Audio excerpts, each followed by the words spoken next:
Good morning from California. Today, my sister and I are planning to go down to Santa Barbara. We want to start the day at the wharf or the pier, whatever you call it. We want to go into the funk zone. We want to have breakfast, and then we want to walk up and down State Street, kind of do some shopping, and we have a wine tasting to go to. And then of course we have a family dinner and a meet and greet for the wedding. Can't wait to take you guys with us. Make sure you're subscribed to this channel. Not only do we do travel vlogs like this when I'm out on the road with or without Brian, but we also do how-to videos. We post twice a week. I am posting a little bit more regularly right now while I'm traveling. Can't wait to take you guys along. Let's go. This is our little Airbnb right up there.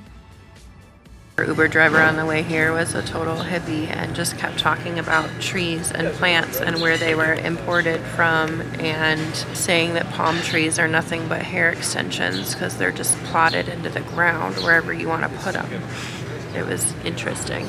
And then he dropped us off at this restaurant instead of where we asked to go, and we're not that mad about it because it's cute.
Brian would be so happy.